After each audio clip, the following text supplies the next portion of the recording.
Okay, so we're recording now. This is so exciting. All right, so I'm just gonna go and let's see how I want to be able to just tag folks.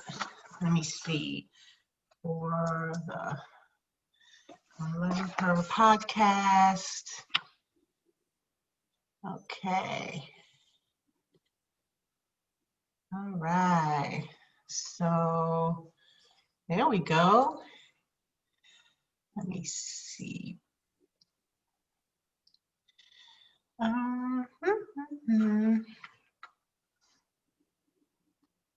Okay. I don't see where I can, share. Okay, whoops. Yeah, and Facebook will let everyone know in about probably 10 minutes. Okay, okay, great. Live. Great. It's in 7 seconds. 6 seconds. All right. Okay, so how's everybody today? Great. Great, great. So we have International Day of the Girl, which is officially tomorrow. Yay.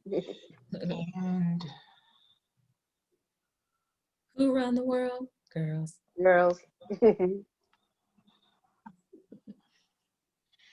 And so I just want to, let me come back. So, sorry. So I just want to say thank you for being here, all of you. Thank you, Famika, for hosting the For the Love of Her podcast today in commemoration of International Day of the Girl. So I'd like to turn it over to Famika to kick us off. I just wanted to thank everybody for joining us again for another episode on For the Love of Her podcast. I am so excited about today's show. We have two phenomenal women who have joined us.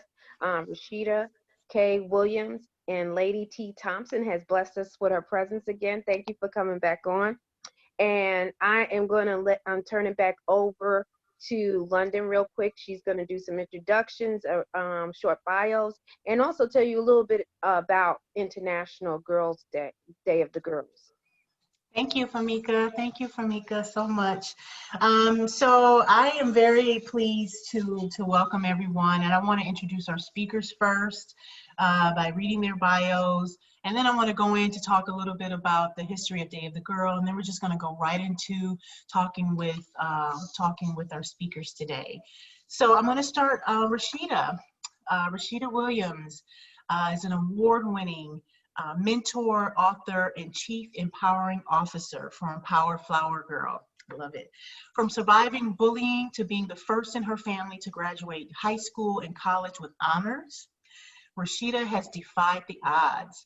She is a graduate of Detroit's Cass Tech High School and holds a BA in journalism from Wayne State University's Journalism Institute for Media Diversity. Excellent.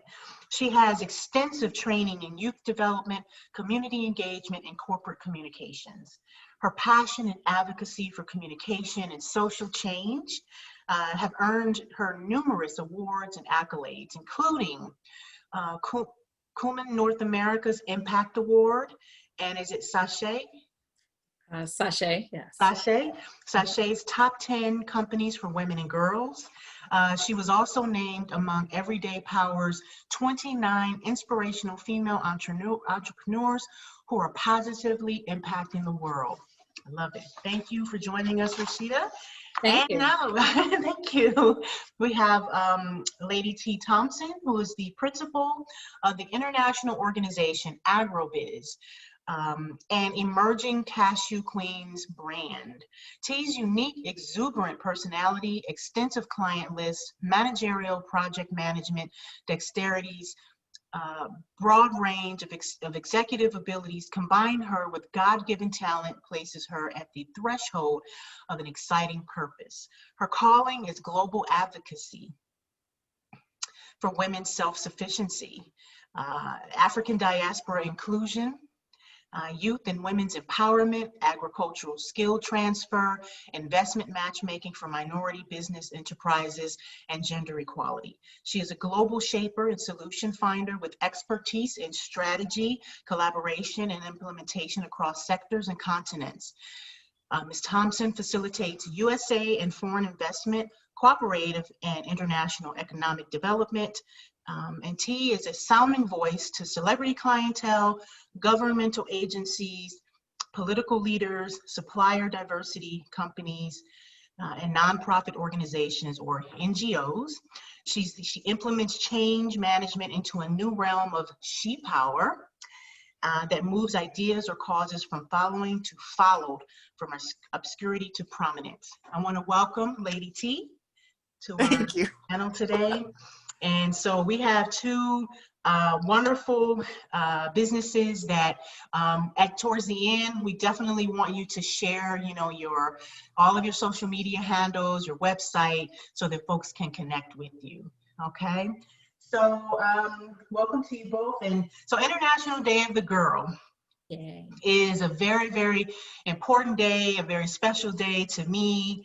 And it's really a day set aside by the United Nations to every year on October 11th, to encourage member states, UN agencies, global governments and civil society to come together and sort of talk about and act upon to make change to the unique challenges that girls face, particularly adolescent girls around the world.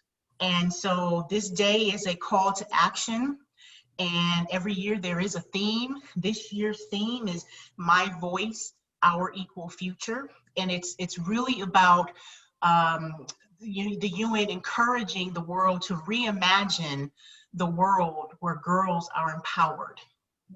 Reimagining the world where girls are empowered, their needs are met, and their demands are met. And they actually have a few demands. They want to live free from gender-based violence, harmful practices, HIV and AIDS, learn new skills towards the futures they choose, and lead as a generation of activists accelerating social change.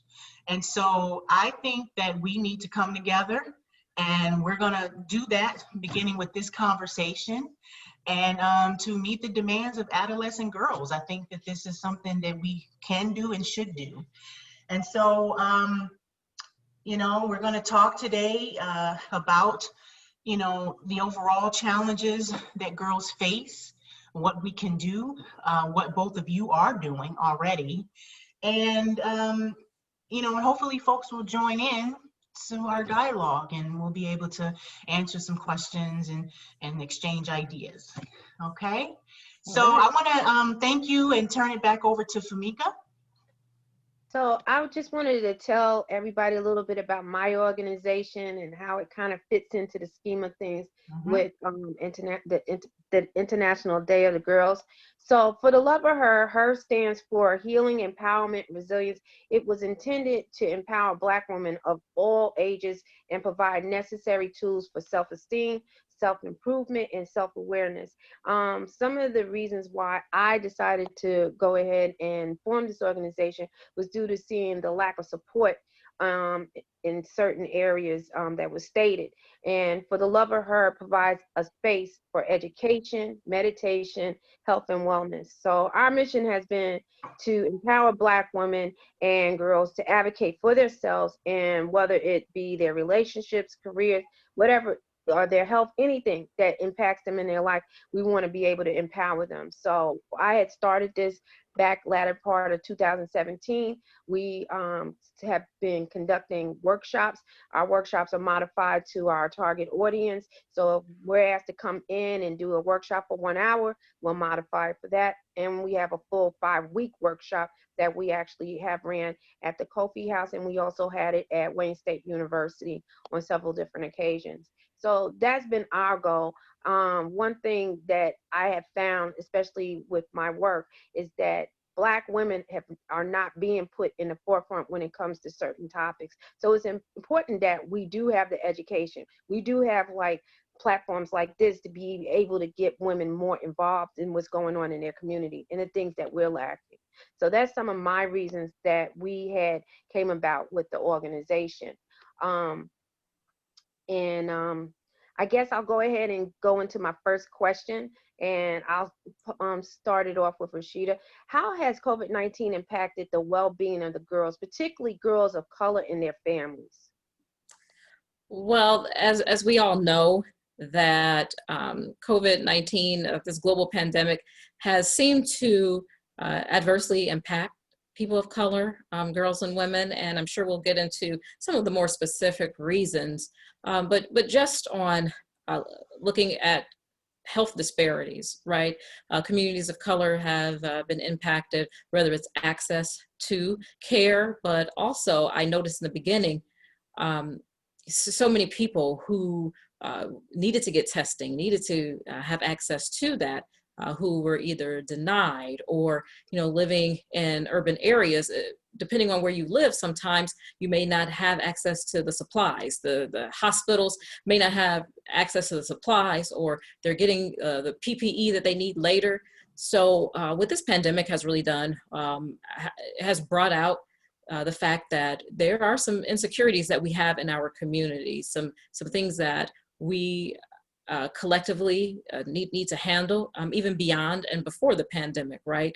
There was numerous disparities in our care, but what it has also exposed is that many of the most vulnerable in our communities were not able to access the care that they needed in a timely fashion. But also we know issues like domestic violence has increased. This is Domestic Violence Awareness Month, and we are definitely aware of the impact that COVID has had on women, in particular women of color, throughout the globe and even here locally. So,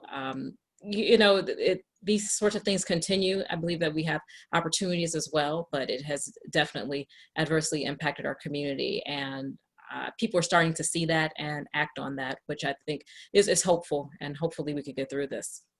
Yes, I know it's been a big impact, especially when it comes to the Black community, how we've been impacted. And you're so right when you talk about accessibility. My other hat I wear, I work for the health department here, and it has been a great disparity in the health field. So I'm happy that they do have a racial disparity task force now involved with trying to address many of these issues. So Lady T, also, I pose the same question. How has COVID-19 impacted the well-being that you feel with girls, particularly girls of color and their families? I second what Rashida just said in terms of the disparities being exposed. And I think for all of us, it's kind of fair to say it's the same marginalized individuals that bear the grunt of crises after crises after crises in the manifestation of that. So I think it just highlighted those exposures yet again. Yes, it did. Yes, it did. So why are girls of color here at home and around the world more disproportionately impacted by this COVID-19? Either one of you ladies can answer that one. Well, I will say, going back to, just in terms of location, right? Many of our essential workers are people of color. Right.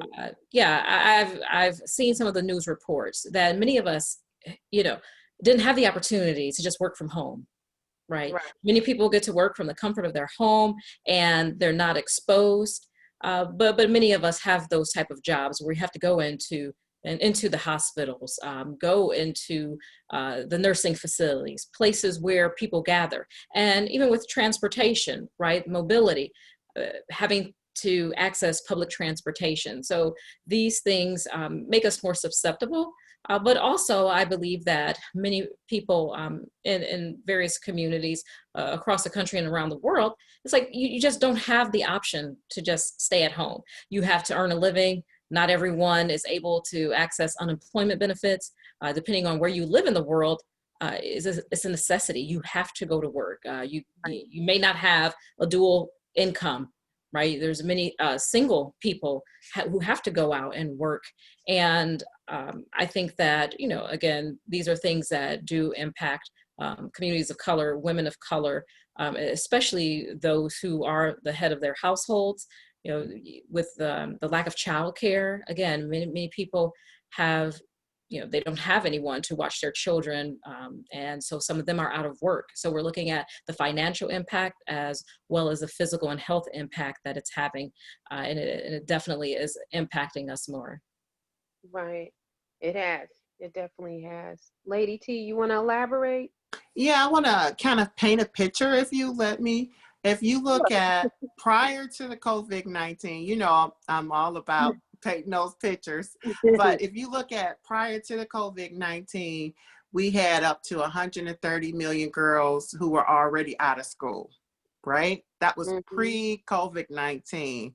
And so now we have more than 11 million girls who may not ever return back to school. For me, that it just crushes my soul. So worldwide, one in four girls between the ages of 15 years old and 19 years old, they neither were employed or in school or having any vocational training. So that same age range, if it was boys, is 1 in 10. So when you look at, wait a minute, this is beyond disproportionate, like what's really going on? So yeah, we can go and we have a lot of liberties here in the United States in terms of, as Rashida said, we have unemployment benefits. Sometimes we have the luxuries of working at home through this health crisis, but not everybody has that. I look at all of the women that I work with and who I support in terms of helping them with agricultural training and cooperative development. You know, when they have to go to the farm and still cultivate the land, there's no other option. And so having access to the PPEs, that wasn't there. The disruption in the food system, it was exposed. So we have to keep girls in the picture as we move forward. We have to keep girls in the picture with decision makers. And so last week was the United Nations Sustainable Development Goals Week of Action. And I have a lot of notes from that. But one of the things that was really paramount is this. When we think about gender inequality or gender equality, 73% of all managerial decisions are made by men. 67% of all climate negotiators are men. 75%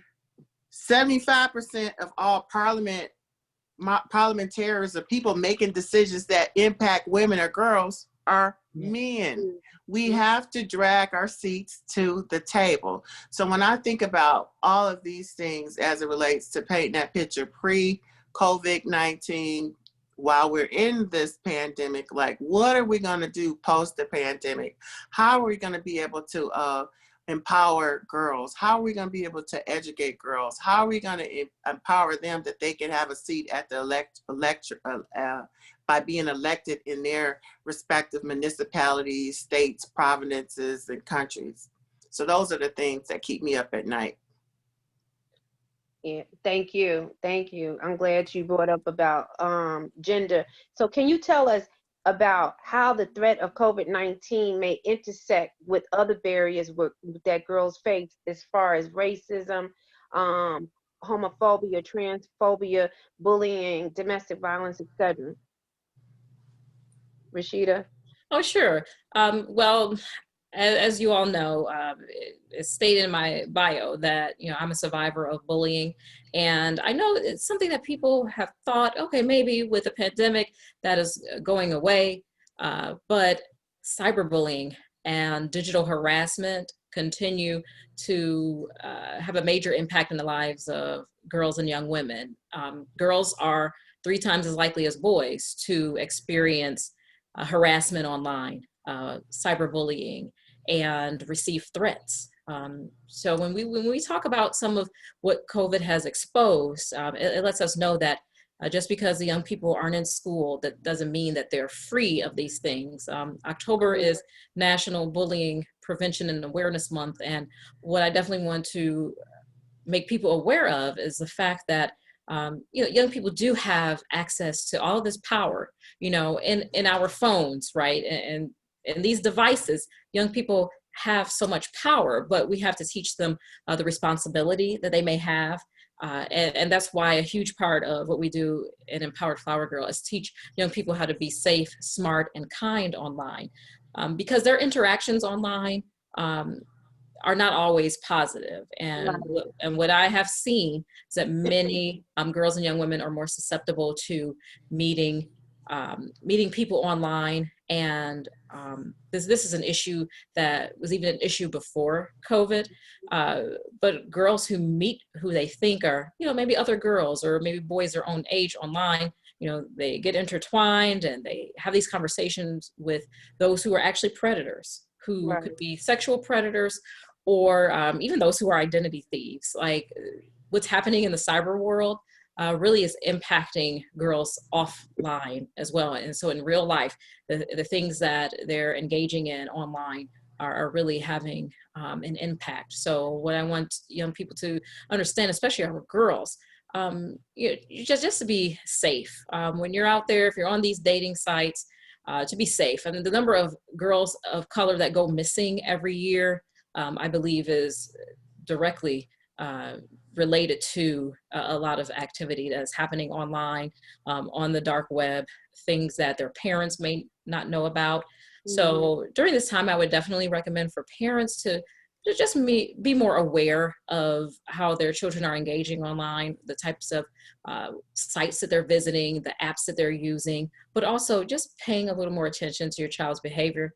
There's a lot of trauma we've all experienced around this pandemic, but just everything that our young people are going through, our girls are experiencing higher levels of anxiety and depression right now. So just to make sure that we check in on them and that we listen to what's going on, and have some what I call intergenerational empathy, so that we have some understanding for all that they're dealing with, to be able to help them live above and beyond the drama.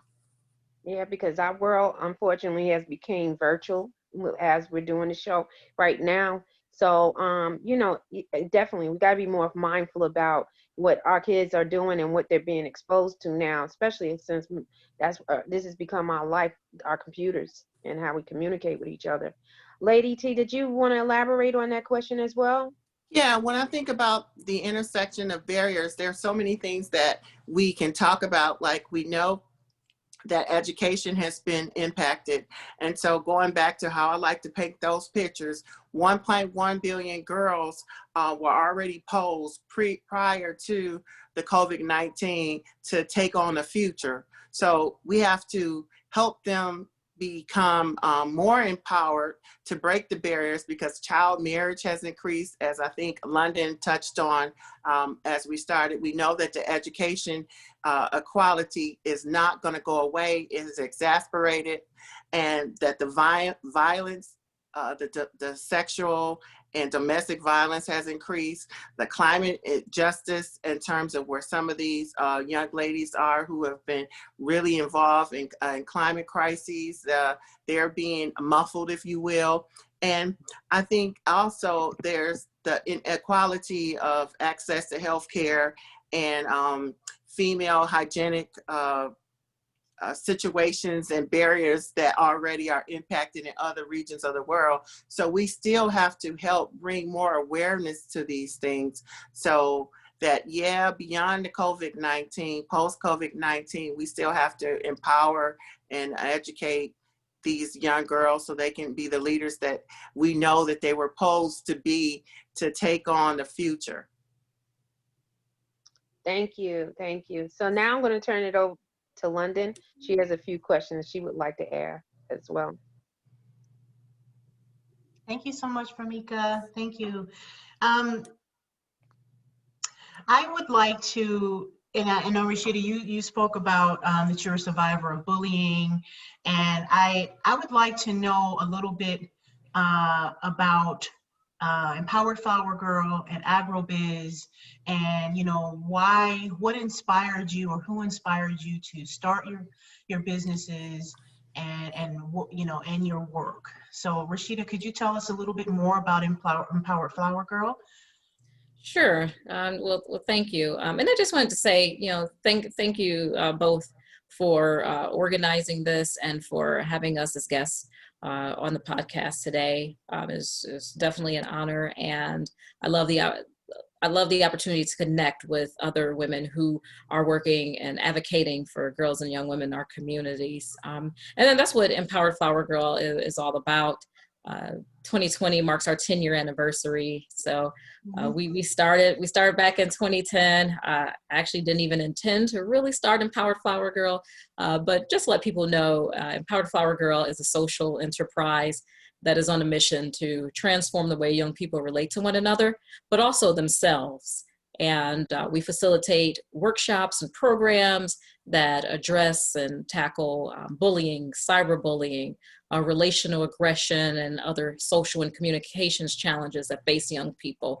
And over the past few years, what we've really transitioned to doing was helping the youth advocates so that they're able to better engage young people, to give them the tools to break down barriers and build trust so that they can have an authentic connection to young people. Because sometimes I think that's what's missing in some of our work, having the true connection. And as I mentioned, the intergenerational empathy and understanding. And so that's why I'm grateful for platforms like this, where we are definitely talking about how to engage and empower girls to have leadership roles, to definitely not only just give them a seat at the table, right? But as Lady Tee mentioned, we have to have them to say, here is my seat, and this is what I stand for.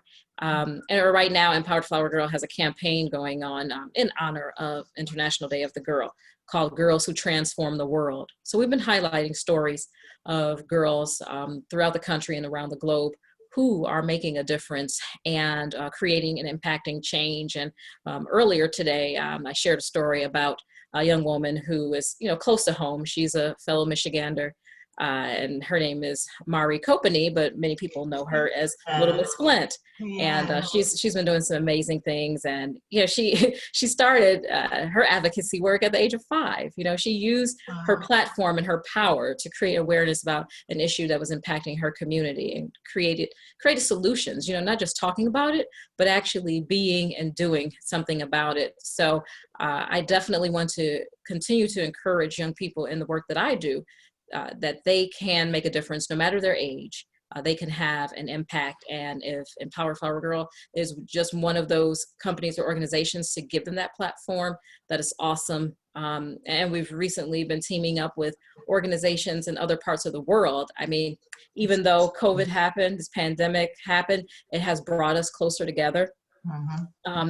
We are utilizing our virtual tools and the technology to bring us together. So I don't think if it wasn't for COVID, if I would have been able to connect with this organization. It's called Global Girl Project.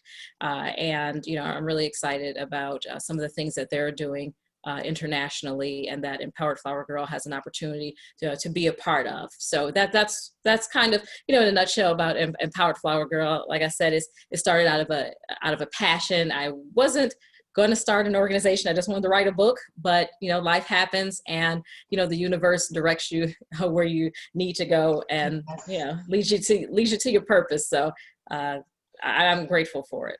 Absolutely. And, your work is incredible. And as Famika, brought up, COVID and the impact on girls, what people need to know is that the work hasn't stopped.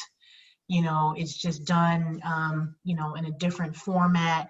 The communications haven't stopped. And so I want to thank you for all the work that you're doing and the connections you're making here at home and around the world.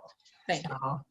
And so Lady Tee, tell us about AgroBiz and how Rashida, you're from Detroit. Lady Tee, you're from Detroit. Famika, you're from New York. I'm from Detroit.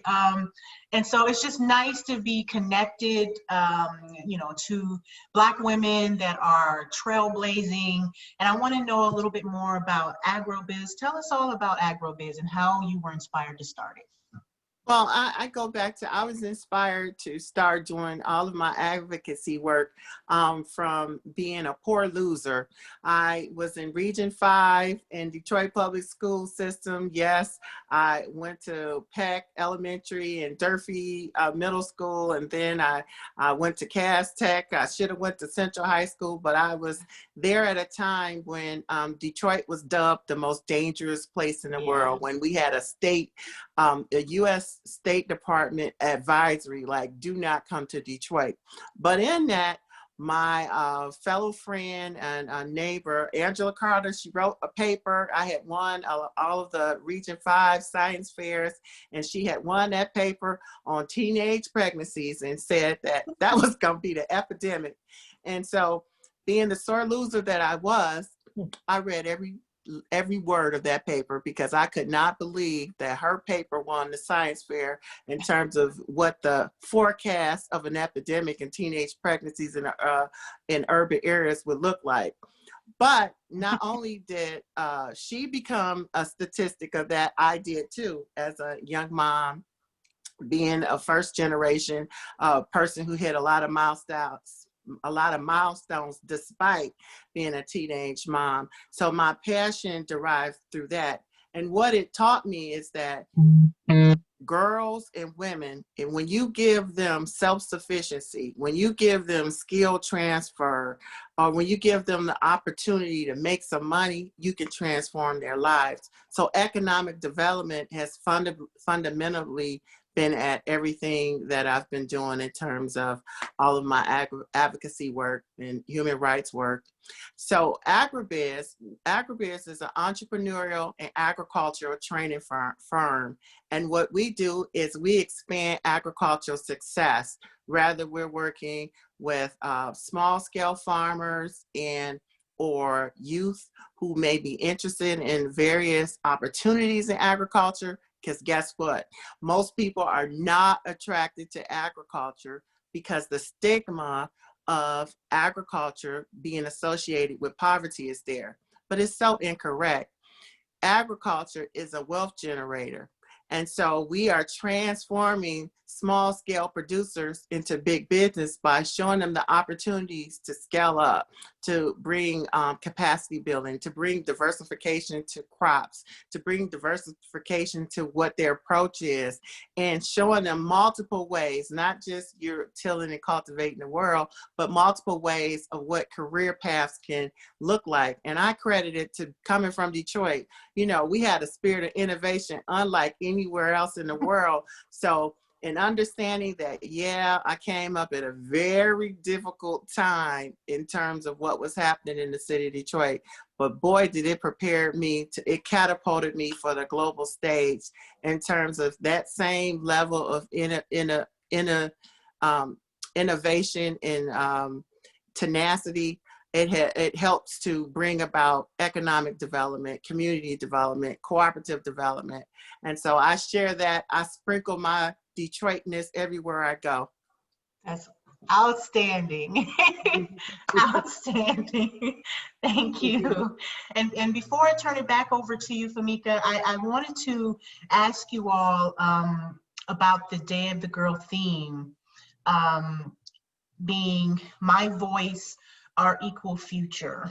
And you know, I went to the UN website. UNICEF is sponsoring the Day of the Girl this year. I believe they're generally the agency that does it every year. Different UN agencies sponsor different UN days. And so I was very happy to see that adolescent girls, you know, have demands. And so the three main demands that they have are to live free from gender-based violence, harmful practices, and HIV/AIDS, to learn new skills toward the futures they choose, and to lead as a generation of activists accelerating social change. And so I want to ask both of you, and Lady Tee, I'll start with you. How can governments and civil society work together to fulfill these demands? Well, I love this question, and I love the thing, my voice, our equal future. Just think about that for a second. So the first thing that I say is we must achieve gender equality. We must achieve that. We have to empower women and girls. And it starts by, as I stated, when you think about gender equality, it's men who's making decisions for women and girls. Yeah. So I thank you ladies for having us on, because we have to continue to have the dialogue. We have to continue to move the narrative. We have to continue to bring about more awareness so that it ultimately can transition into outreach and go from planning to implementing to executing things from the dialogues that actually lead to solutions. So going back to the question, I think the first thing that we have to do, and that's why I'm so proud of AgroBiz, yes, agrobiz.org, I don't know if you all can see that, agrobiz.org, is because we teach new skill sets. We give the girl child opportunities to be innovative. And I think I may have shared this on a previous show with you. When we do our programs and we ask all of the girls that's in the room, and even women, how many of you are creative? And like, you know, maybe 80% of them will raise their hand. And we ask that same group, how many of you are inventors? How many of you are creators of something? And it dissipates to only 10%.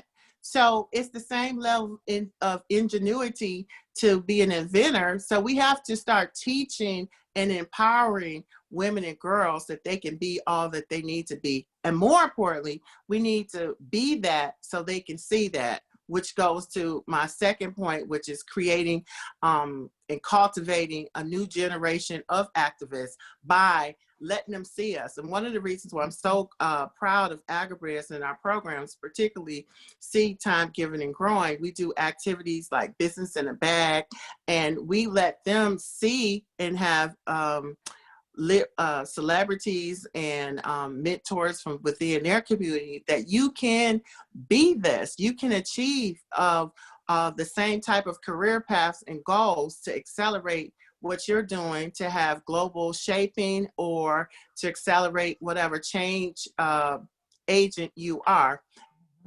Thing that comes to mind is we have to, I said, we have to plan, we have to implement, we have to execute, but we first have to do things that change mindsets. I'm so happy to hear what Rashida is doing with her organization, because basically she's taking the youth or the girls from a fixed mindset, whether it's their environment or other social dynamics that's impacting them, like the cyber world, but taking them to a growth mindset that can lead them to use their voice, that can empower them to be what they need to be. So those are my three things as I think about what we can do and how we can work with governments, CSOs, NGOs, or whomever else, or whatever stakeholder that will leverage us having a seat at the table. And I strongly support dragging your seat to the table. And that's why oftentimes in my programs, I encourage them, if no one has done it for you, that's okay. You can be that. You can be what you can't see. Even if it's not there, I try to encourage people that, because the best way to predict the future sometimes is to create it. Yeah, absolutely. You know, I just a quick note, I wear oxygen, and it can be quite, my little portable oxygen can be a little loud, and sometimes I have to find a seat at the table, and I drag that seat and I sit at the table, oxygen just buzzing and loud, everybody looking around like, what's this? Oh, it's me. I'm here. London Bell has arrived. She has entered the building. Make an entrance. So yes, that is so important for us to do and for our girls to see, us doing. And so Rashida, I turn to you, and for you, you're doing a lot of work here in the Detroit area and cities, around the country, I'm sure, and in Michigan, and globally and locally. Tell us about what local lawmakers can do and local civil society can do. And then I want you to also tell us about your book, because I think your book is a great guide for girls to build confidence in order to dig in and do this advocacy to, for these demands. Yeah, sure. Well, I think even in the question is the solution, like collaboration. Collaboration is key. Yeah, collaboration is something that has been a part of what we do from the get-go, right? Collaborating with local organizations. I started off working with Alternatives for Girls. It's an organization that I volunteered for that's here in the Detroit area, in the city, that helps girls and young women to, live powerfully as well, and to help them overcome some of the barriers from homelessness to, just issues related to the communities that they live in. They do street outreach, all of these incredible things that they're doing on behalf of girls and young women, but collaborating with organizations like that.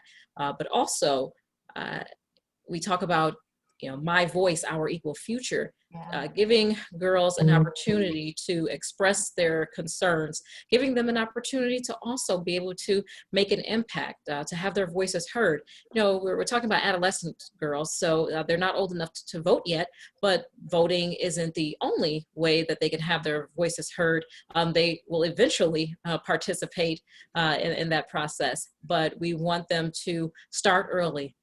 Advocating for themselves, in their lives, in their everyday life, speaking up for the issues that impact them. I know last year, I believe the organization is called She's the First.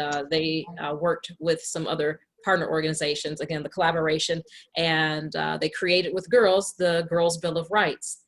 And girls, shared the issues that impacted them most and what they felt the world should be if we have an equal present and future. What the world looks like if girls, have their needs met, if there's no more gender-based violence, if they have access to free and quality education. Just giving girls an opportunity to be able to express that, and also to give them the voice or give them the platforms to be able to share what they are doing. Something that Empowered Flower Girl has been doing.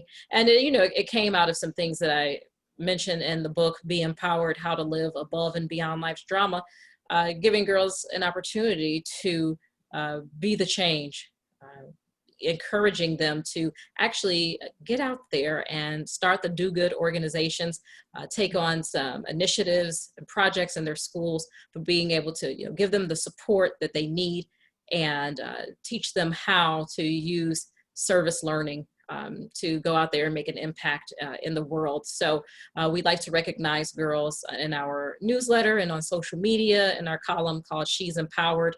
So that's something that I've been doing, and I've been meeting some incredible young women across the country, from Seattle to Houston, who have been doing some amazing work in their communities, but also trying to encourage other young people to give back. I've actually just interviewed some girls who started an organization called the Joys of Giving, and they want to encourage young people to go out there and be of service to others, but also they're teaching them STEM skills and things of that nature. So, our girls have so much to offer, and we just have to take the time to listen to them.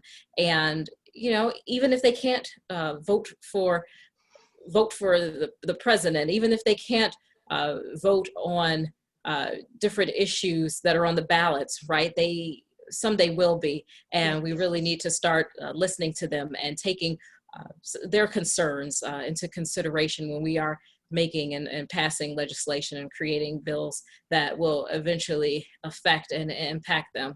So yes, we definitely need to hear their voices. Absolutely. I agree 100%. And I wanted to turn it over. Famika, did you have any additional questions? I sure do. So I'm gonna pose this one to Lady T. How important is it for us to engage young people in the fight of gender equality and the advancement of girls' human rights? It's extraordinarily important. And so I have two sides of this, why it's important. So first, I'm going to talk about it from the human trafficking side. So another atrocity that's occurring right now that is still a human rights issue is human trafficking. And I understand that most of us are aware about human trafficking as it relates to sex trafficking. But the largest contributor to human trafficking is actually forced labor or labor trafficking. And that is highly associated with agriculture, because guess what? Agriculture is a business and everybody has to eat. So this has skyrocketed.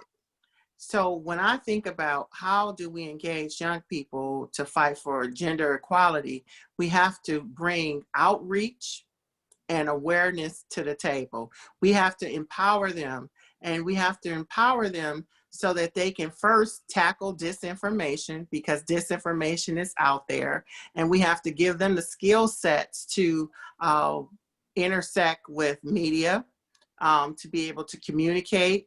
We have to help them create their narrative or build their picture or tell their story, because storytelling about what's going on with girls and gender equality and the advancement of girls, it has to come from them. And yeah, there are advocates like us that's doing it, but their voices are sometimes so much stronger. Well, I'll give an example about the Sandy Brook. That school, those kids were on fire in terms of domestically in the U.S. about the gun rights. So if we continue to invest in our youth and in our girls and help them to nourish the picture, or to, I would say, water, agriculture, water, their roots, to tackle the disinformation, to bring about more awareness, to have more outreach within their own population, I think that it could really be a byproduct. So here's some examples, like UNICEF. They also have a storytelling initiative that's going on right now. And I believe one of them is my COVID-19 story. And the other one is Learning Never Stops. So those are two initiatives right now. Pound Youth of, Pound my COVID-19 story, and Pound Learning Never Stops. Those are two ways that that population of youth and young leaders and young advocates can get involved with gender equality and advancement of girls. Thank you. And I wanted to just piggyback on like the storytelling. So with my workshops, that's actually what we do a lot of, because I do feel it's empowering for me to hear somebody else's story and what they might have had to face and how they were able to overcome it, because it might keep me from not going down the same path. Also, it might inspire me because I might also be going through the same thing. So I think the storytelling is so important, especially getting our message out there to young women so that they can see, hey, this person might have this Black woman went through all of this and she's overcoming it. This is where she's at this point in her life. So Rashida, I just wanted to ask you the same question. How important is it for us to engage young people in the fight of gender equality and the advancement of girls' human rights? Yeah, I agree. And, everything that Lady T said, ditto, right? We definitely have to have them involved, right? It's their future. My voice, our equal future. And, it's one thing for us to advocate for them, but young people, they have the ability to organize. They have the ability to come together and really make a difference. And they are utilizing technology. I know a lot of the work that Empowered Flower Girl does sometimes is, we talk about, the dark side of the internet. We talk about how young people may misuse it, but also there are many young people that are using it to really take a stand and make a difference. We know that our nation has been experiencing some racial injustices and some civil uprisings, and we just are like, you know, we've had enough of it, right? But young people, you know, they use the power of social media to connect. I believe there were some girls, there was like 6 girls in Tennessee that came together and said, you know, let's meet up and let's organize a peaceful protest. And they organized one of the largest that state has ever seen. They came together and said, you know what, we've had enough. We were going to bring together some allies. We're going to bring together people who are just fed up with the status quo, and we want to change things. We want to make some disruptions in the way that people have been treated and the way that the laws have, you know, the things that have been happening to people of color in their communities. And there's teenage girls, like 6 teenage girls who came together and said, you know what, let's do this. They connected, I think, via Twitter and maybe one other social media app, and they organized this. I think over 10,000 people attended this peaceful protest. And it was amazing to see how they used their voices. They used the platforms like social media to come together. So the work that Empowered Flower Girl continues to do, like you're doing, Fakima, is, you know, helping young people to tell their stories, but also helping those who work with young people and advocate for young people to tell their stories. My background is in journalism, and that's how I started. So I definitely believe in the power of storytelling and giving people the opportunity and the coaching that they need to, you know, share their stories and not think of it as a lot of times people will humble themselves. And I know as women do this quite often, you know, we'll humble ourselves, or, you know, maybe we don't want to brag, but we have to know that it's not bragging, it's informing. You know, I say it's not bragging, it's inspiring. If we share our stories, the struggles that we've overcome, what we have been able to achieve in our lives, despite where we may come from, despite what we may look like, despite any other challenges that we may have faced, that will inspire someone else. They need to see those examples. And that's why it's very important for each of us to share our story so that the next generation, they can say, you know what, she made it through. I can too. I come from the same place. I've been through the same struggles. I can do it. Right, right. Thank you. So, Lady T, can you tell us how you think Black Lives Matter movement is impacting the state of Black and brown girls here in the United States?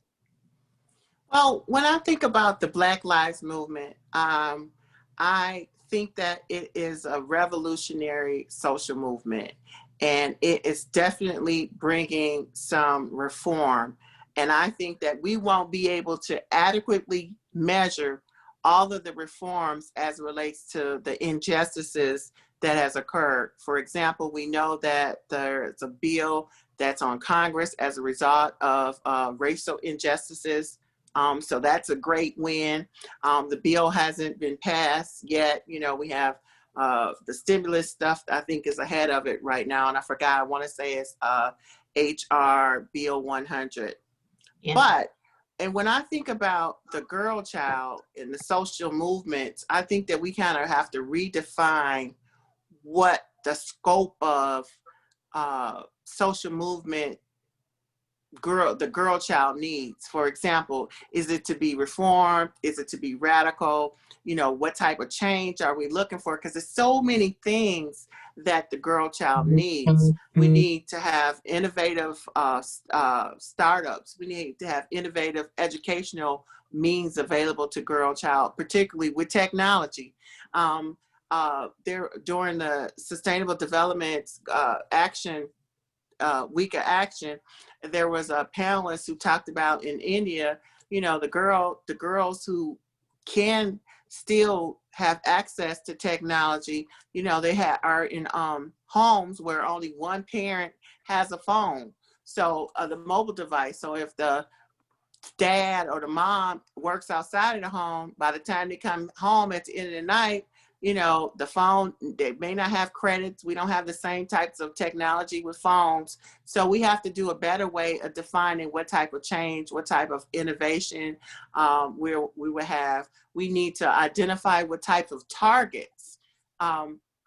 So when I think about the movement impacting the state of the Black and brown girls, we need to identify better targets, because I'm still unclear. I know that the Black Lives Movement is revolutionary, but I'm still unclear in terms of how group focus and individual focus it is as it relates to girls. And I'll be more specific, and by extending specific things on a local level as well as on a global level.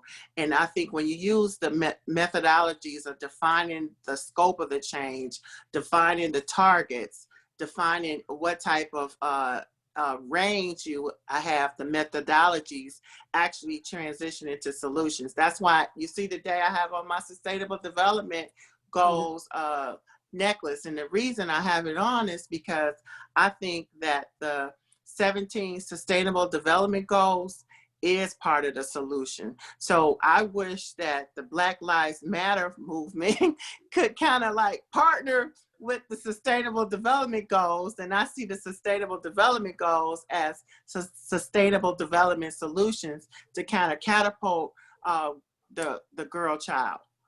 I know that was kind of long, but that's how I see Black Lives Matter. They're doing wonderful things, but it is quite revolutionary. But I question, or I'm waiting to see like the measurement and being more laser specific. Thank you. So I'm gonna turn it back over to London and let her close us out. Thank you so much, Famika.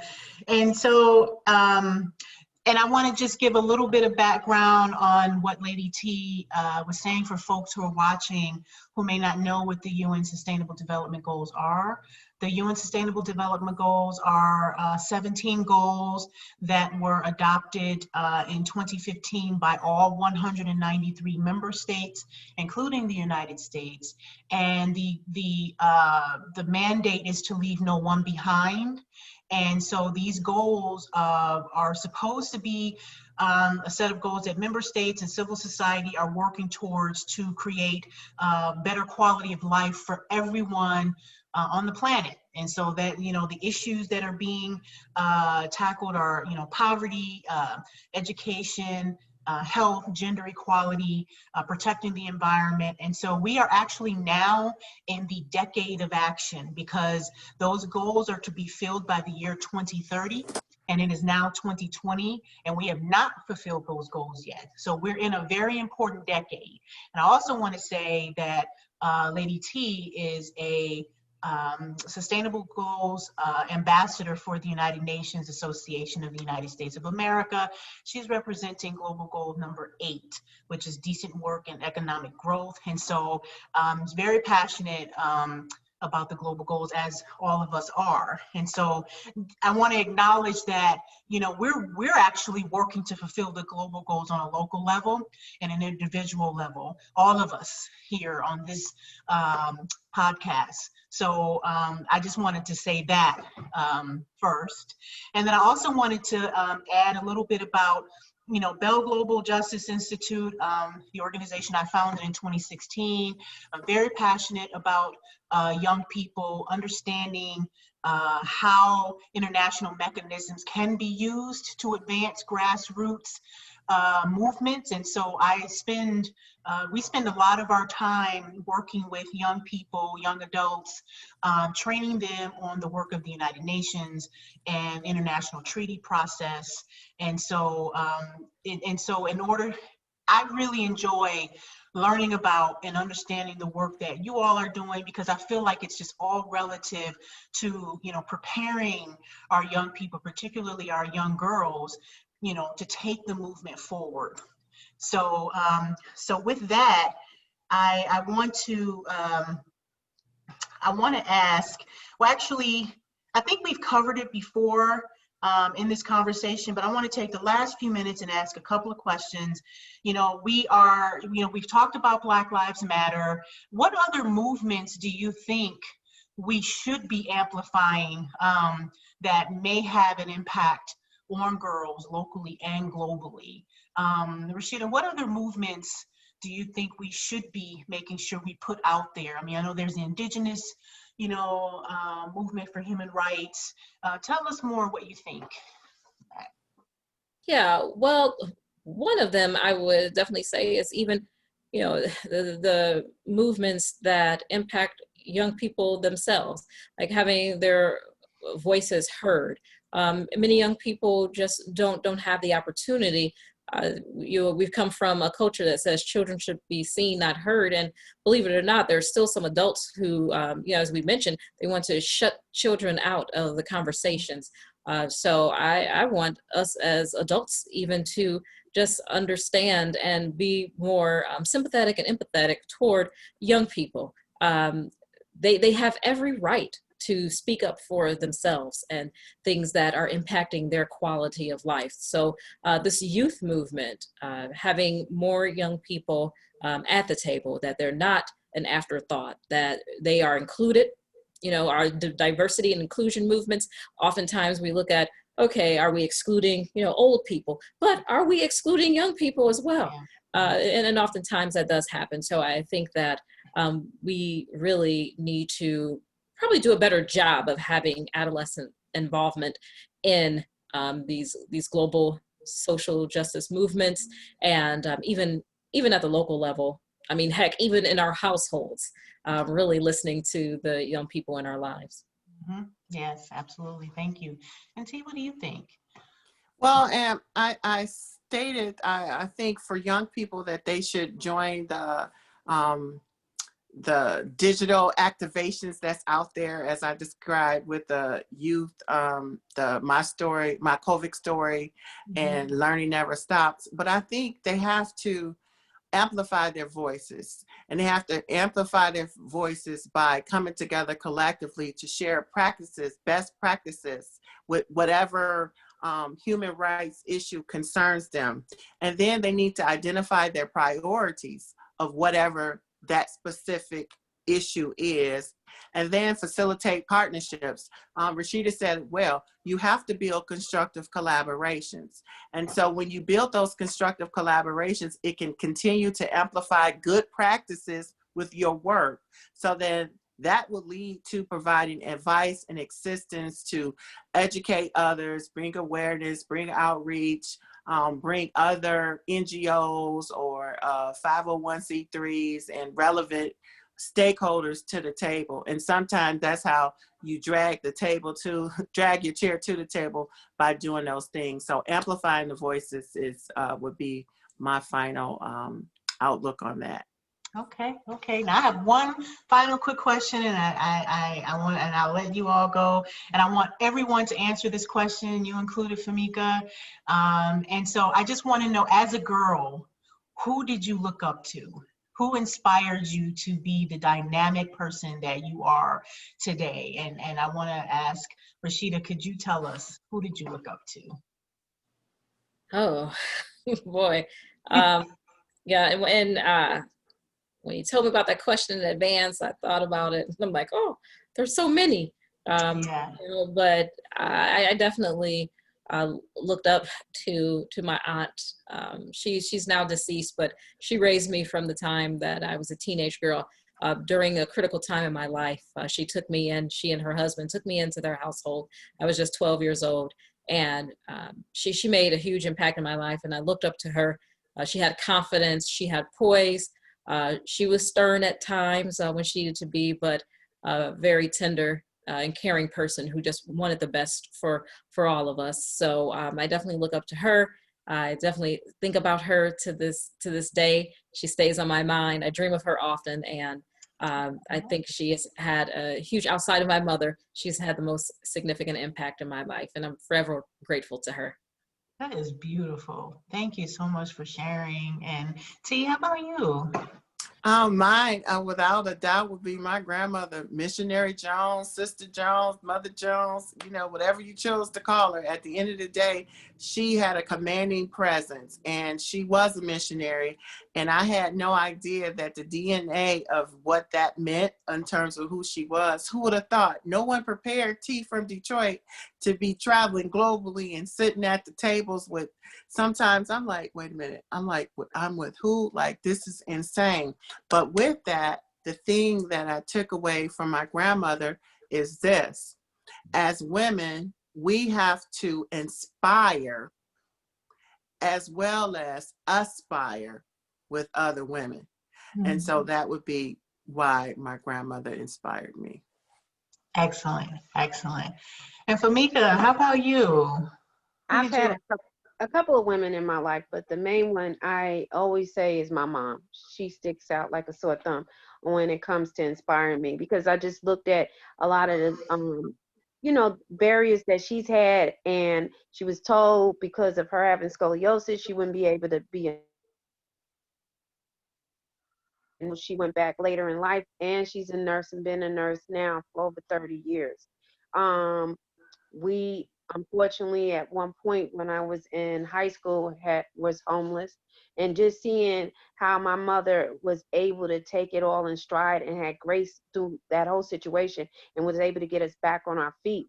And I was still even able to complete high school and go to college in the time frame she wanted me to. So just watching her and how she was able to navigate through that whole situation and just other things in life, that has truly inspired me. And it also inspired me that even though when you may face different storms in your life, there's always a light at the end of the tunnel. Sometimes we have to go through these storms to purge certain things out of our life so that we come out on the other side a lot better than when we came through that storm. So she has definitely been an inspiration to me and helped me to want to Outstanding. inspire other women to stay empowered. May I add something to mine? And Sure. from a business perspective, I want to give a shout out to Vicki Lewis. Vicki Lewis is a bad mama jamma in Detroit. She owns VMXI International. She comes in a waste management community. I don't know how much she's worth in terms of her net worth right now, but I just recently, last night, saw that she and her family members, they have taken hair care products to Walmart. And so I look at, being another person that came from Detroit with meager means, went to Cass Tech, and has truly accelerated herself. And it took a lot of time and investment in me in terms of, figuring out correcting my business model. So I would like to give that shout out to Vicki Lewis in terms of from a business perspective. She did deposit a lot in me. Fantastic, fantastic, fantastic. And thank you, Famika, for sharing about your mom. You look like your mom too. Just, I don't know, just random. But anyway, and before we go, I just wanted to share the person that I've always looked up to is my mom, Pamela.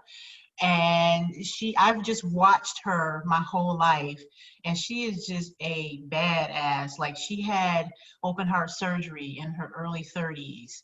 She had had 3 children, and then after that she went on to lose 100 pounds walking every day in her Detroit neighborhood. And she was in school, she was in college, um, working on her bachelor's degree while we were little.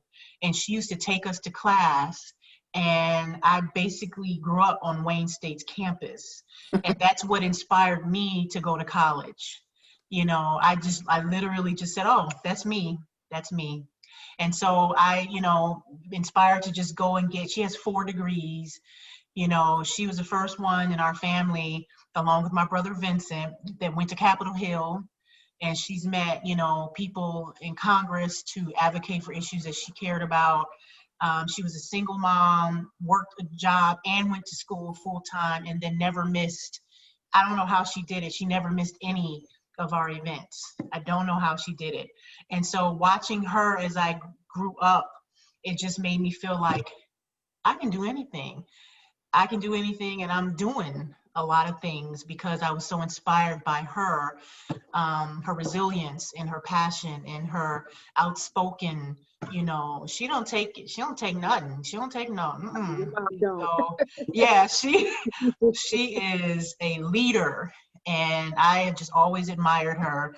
And so I feel very blessed to have her as my mom and as mentor as well. So we all have very just dynamic women who have inspired us. And I know in the work that we're doing, we are inspiring the next generation as well.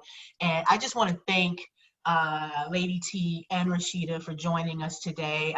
Y'all just don't know how much this means to us to have this conversation with you today. Rashida, could you tell us how folks can connect with you? Sure.